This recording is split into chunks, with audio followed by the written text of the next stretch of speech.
یہ ملائکہ جو ہے یہ ملک کی جمع ہے، ملائکہ خود جمع، پھر آگے ہو ضمیر جس کا مرجع اللہ یہ مضاف علیہ ہے ضمیر، اور ملائکہ جمع ہے اور جمع ہو ضمیر کی طرف مضاف ہے۔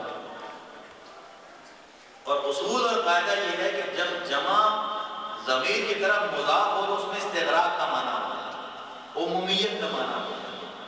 میں آپ کو بہت آسان زبان میں سمجھاؤں گا، اگر ہوتا نا ان اللہ و ملائکۃ العرش تو یہ مقید ہو جائے گا، اس میں استغراق کا معنی یہ ہوتا کہ اللہ اس کے وہ فرشتے جنہوں نے عرش کو اٹھایا ہوا ہے وہ درود پڑھتے ہیں، لیکن فرمایا ان اللہ بے شک اللہ و ملائکتہ اور اللہ کے سارے فرشتے، سبحان اللہ، استغراق عموم ہو گئے، سارے فرشتے جن کا ڈیرا جنت میں ہے وہ فرشتے، جو دوزخ میں مقرر ہے وہ بھی فرشتے، جن کا بسیرا سدرہ پر ہے وہ بھی فرشتے، پہلے آسمان میں بھی فرشتے بھرے ہیں، دوسرے میں بھی ہیں، تیسرے میں بھی ہیں، چوتھے میں بھی ہیں، پانچویں میں بھی ہیں، چھٹے میں بھی ہیں، ساتویں میں بھی ہیں، عرش کے گرد بھی گھوم رہے ہیں، پہاڑوں پر بھی مقرر ہے، سمندروں پر بھی فرشتے مقرر ہیں، خود انسان کے ساتھ ایک روایت کے مطابق 10 فرشتے ہیں، ایک دائیں دوسرا بائیں، 2 آگے 2 پیچھے، 2 ہونٹ کے اوپر اور نیچے، اور وہ اس لیے مقرر ہے کہ جب حضور کا امتی درود پڑھتا ہے تو وہ درود محفوظ کرتے ہیں۔ ایک روایت کے مطابق 360 فرشتے ہوتے ہیں ایک بندے کے ساتھ، بچہ پیدا ہو رہا ہے ماں کے پیٹ ہے ادھر ڈیوٹی علیحدہ فرشتوں کی، صورت بنانے والا علیحدہ فرشتہ ہے، روح پھونکنے والا بھی فرشتہ ہے،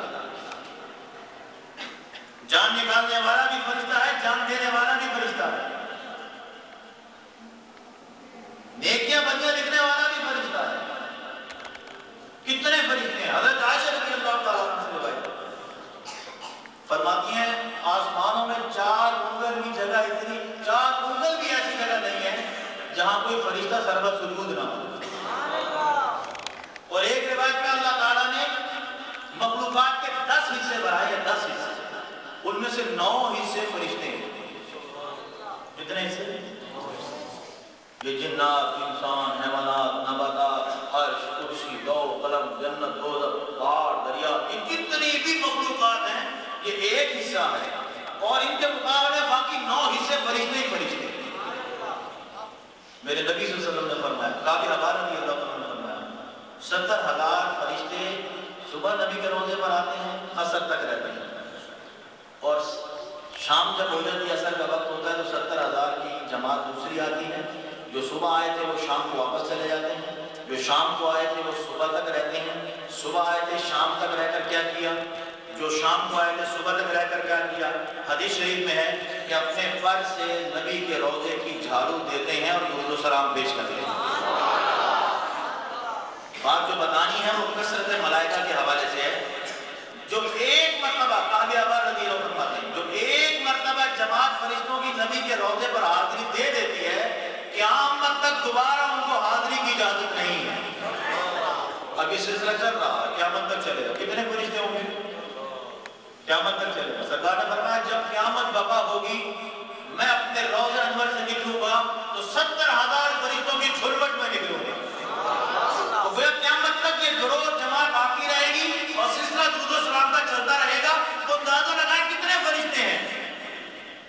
اللہ فرماتا ہے ان اللہ بے شک اللہ ہی ہے، وملائکتہ آسمان میں ہو، زمین کی تنہائیوں میں ہو، سدرہ کی بلندیوں پر ہو، جنت میں ہو، پہاڑوں میں ہو، جہاں کہیں بھی ہو، اللہ فرماتا ہے میں بھی اور وہ سارے فرشتے کیا کرتے ہیں؟ نبی میں درود پڑھتے رہتے ہیں۔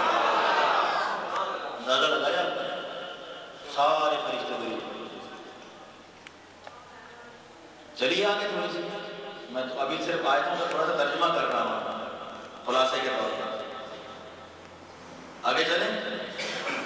جاگ رہے ہیں نا، بیدار ہے نا، سو تو نہیں رہے؟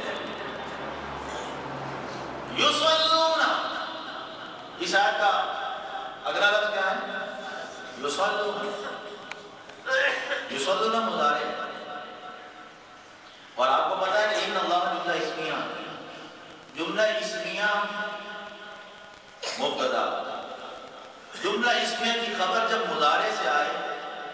وہ دوام اور استمرار تجددی پر دلالت کرتا ہے۔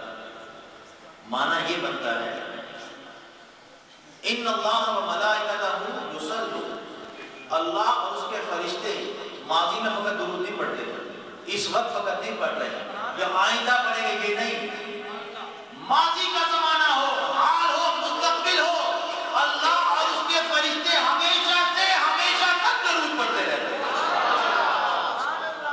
تعظیم تو آدم علیہ السلام کی بھی کروائی گئی، اسجدوا لآدم، اور تعظیم حضور کی بھی کی جا رہی ہے، لیکن فرق کیا ہے؟ وہاں صیغہ امر تھا، امر جو ہوتا ہے صیغہ امر، یہ دوام پہ دلالت نہیں کرتا، اس میں استمرار نہیں ہوتا، آنے والے میں کہوں مجھے پانی پلاؤ، ایک دفعہ پانی پلا دیا، اس سے یہ مفہوم اخذ نہیں ہو سکتا امر سے، حکم سے۔ اگر میں کسی کو مجھے پانی پلاؤ تو وہ ایک دفعہ پانی لیا، پھر دوسری دفعہ لیا، پھر تیسری دفعہ لیا، پھر چوتھی دفعہ لیا، نہیں، حکم ایک وقت کے لیے ہوتا ہے، آنے واحد کے لیے ختم۔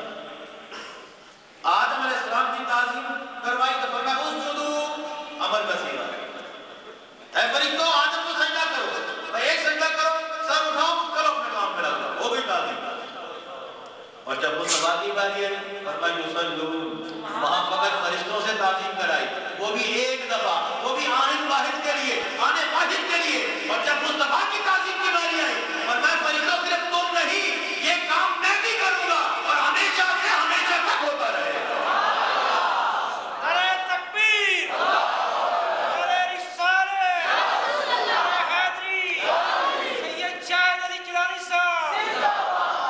اللہ بھی کرتا ہے، فرشتے بھی کرتے ہیں، ہمیشہ سے ہمیشہ کرتے رہتے ہیں۔ اور پھر یہاں ایک طور پہ عرض کر دوں آپ کو، حدیث شریف میں رسول اللہ صلی اللہ علیہ وسلم نے ارشاد فرمایا جب امام والا ضالین کہیں تو آمین ہے نا، بڑی مشہور حدیث ہے، تم کیا کہو گے؟ کیوں کہیں آمین؟ وجہ پتہ کیا ہے؟ ہمیں آمین کہنے کا کیوں حکم دیا؟ اس لیے حدیث شریف میں خود اس کی وضاحت ہے۔ حضور سید عالم صلی اللہ علیہ وسلم نے فرمایا وجہ یہ ہے کہ تمہیں امام کے بعد ضالین کے بعد آمین کہنے کا حکم اس لیے دیا جا رہا ہے کہ جب امام بعد ضالین کہتا ہے تو فرشتے بھی آمین کہتے ہیں۔ یا رسول اللہ صلی اللہ علیہ وسلم فرشتوں نے آمین کہی تو ہمیں آمین کہنے کا مقصد، ہمیں کیا فائدہ ہوا آمین کہنے کا؟ حضور سید عالم صلی اللہ علیہ وسلم نے فرمایا فمن وافق تأمینہ تأمین الملائکہ غفر لہ ما تقدم من ذنبہ، سرکار نے فرمایا فرشتے بھی آمین کہتے ہیں، تمہیں اس لیے حکم دیا جا رہا ہے آمین کہنے کا کہ جب تم بھی آمین کہو گے تو تمہارا عمل فرشتوں کے عمل کے موافق ہو جائے گا۔ یا رسول اللہ فرشتوں کے موافق عمل ہونے سے ہمیں کیا فائدہ ہوگا؟ فرمایا غفر لہ ما تقدم من ذنبہ، اللہ تعالیٰ فرشتوں کے عمل سے موافقت کی وجہ سے تمہارے سارے گناہ معاف فرما دے گا، اس لیے سارے گناہ معاف فرما دے گا۔ تو اگر ہمارا عمل فرشتوں کے عمل کے موافق ہو جائے تو پچھلے سارے گناہ بخشے جاتے ہیں، تو اگر ہمارا عمل خدا کے عمل کے موافق ہو جائے، اللہ درود پڑھ رہا ہے مومنوں تم بھی پڑھو، تو جس کا درود اللہ کے درود کے موافق ہو گیا، اللہ بھی درود پڑھ رہا ہے مومنوں تم بھی پڑھو، تو بتائیے پھر کتنا بڑا مقام ملے گا۔ مزید ایک نقطہ سماعت فرمائیے، یصلون، اللہ درود پڑھتا ہے، فرشتے درود پڑھتے ہیں، اللہ رحمتیں بیچتا ہے اپنے حبیب صلی اللہ علیہ وسلم۔ دیکھیے اولین و آخرین کی انتہائی تمنا آرزو و خواہش یہ ہوتی ہے کہ اسے اللہ تعالیٰ کی ایک رحمت ملے۔ آپ یہاں کیوں آئے ہیں؟ اللہ کی رحمت کے وسیلے سے یہی چاہتے ہیں نا؟ میرا تب پیچھے والا کوئی لنگر کھانے آئے ہیں، بس ہمارے سونے میں یہ بڑی خرابی ہے، یہ خرابی دور ہو جائے نا انشاءاللہ انگلے گرا دی تو پتہ